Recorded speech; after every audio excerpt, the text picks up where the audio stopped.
ফুল দেখার জন্য অনেক পাহারা দিতে হয়। ফুটে রাতে, দেখতে খুবই সুন্দর এবং সাইজ খুবই ম্যাসিভ, ফুলটাও খুবই বড়। তো ফলও দেয় কিন্তু মাশাল্লাহ অনেক মজাদার, দেখতে খুব সুন্দর।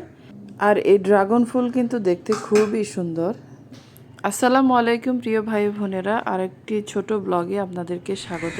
তো এতক্ষণ দেখতে পাচ্ছেন আপনারা অনেক বড় বড় কুড়ি, এই কুড়িগুলো হচ্ছে ড্রাগন ফুলের কুড়ি। তো সন্ধ্যা 6টা বাজে আমি ছাদে গিয়েছিলাম।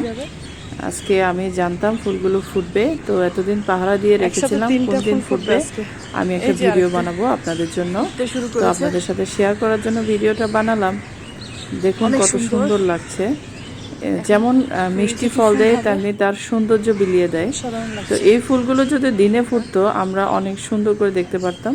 তো সেদিন বিকালবেলা আমি আগে থেকে কুড়ির ছবিগুলো তুলে নিয়েছিলাম, কারণ এগুলো তো ফুটতে ফুটতে রাত 8টা বাজবে। সন্ধ্যা 6টায় দেখেছি, রাত 8:30টায় গিয়ে এরপর আমরা মামিয়ে গিয়ে সূরা ফালাক সূরা নাস পড়ছিলাম। মনে মনে অনেক অন্ধকার, তো ভয়ও লাগছিল। তো আমি আমার ক্যামেরা লাইট দিয়ে ভিডিওটা করেছি, তবুও কিন্তু দেখেন কত সুন্দর করে ফোকাস করছে, একদম হোয়াইট কালারের।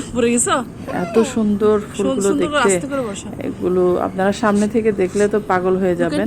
তো সে এক্সাইটমেন্টটা আপনারা আরিশাকে দেখলে বুঝতে পারবেন। সে ফুল দেখার সাথে সাথে এত এক্সাইটেড ছিল যে সে পড়ে গিয়েছে সেখানে ফুলের গাছের নিচে। তো সে ফুল ধরবে ওই মুহূর্তে সে পড়ে গেছে, এমনি ব্যথা পায়নি আল্লাহর রহমতে। তো যেহেতু ফুলগুলো শুধু রাতেই থাকবে, সকাল 8টা পর্যন্ত, 7টা কি 8টা পর্যন্ত থাকে, তো এত ভোরে তো আমার মেয়ে আর উঠবে না। তো কিছু ছবি নিয়ে ফেললাম।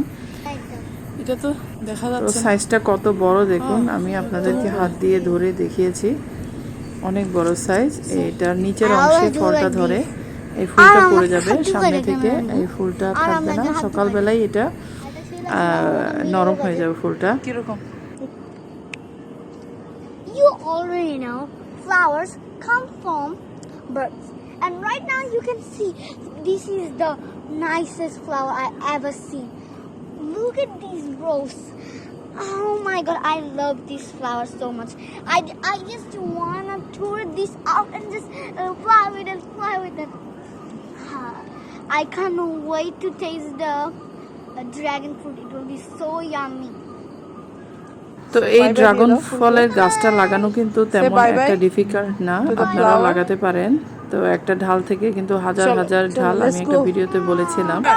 তো ঢালগুলো কেটে কেটে কিন্তু অনেকগুলো করা যায়। ঝুপ হয়ে গেলে কিন্তু এগুলো ফল দেয় না। তো আগে থেকে কেটে কেটে আমি অনেকজনকে দিয়ে দিয়েছি, একটু যত্ন করতে হয়। তো তেমন একটা যত্ন আমি করতে পারি না, তো মাঝে মধ্যে যখনই সময় পাই একটু যত্ন করে রাখি। তো শুধু এই সময়ের অপেক্ষায় থাকি, বছরে 2 কি 3 বার এই গাছে ফল দেয়, খেতে দারুণ মজা, এবং ফুলগুলো দেখে তো বরাবরই খুবই মুগ্ধ হয়ে যায়। তো এই ফুল দেখার জন্য অনেক অপেক্ষায় ছিলাম, অবশেষে আল্লাহর রহমতে দেখতে পেলাম। মাশাল্লাহ এত সুন্দর, আমাদের খুবই ভালো লেগেছিল। তো আমার মেয়েও অনেকগুলো ছবি তুলে নিয়েছে। তো যেহেতু রাত হয়ে গেছে, আমরা এখানে বেশিক্ষণ ছিলাম না, কিছুক্ষণ ধরে এখানে 4টা ফুল ধরেছে, তো সবগুলোই মোটামুটি ছবি নিয়েছি, এবং আমার মেয়ে ধরে ধরে দেখেছে সবগুলোই। তো ভালো থাকবেন সবাই।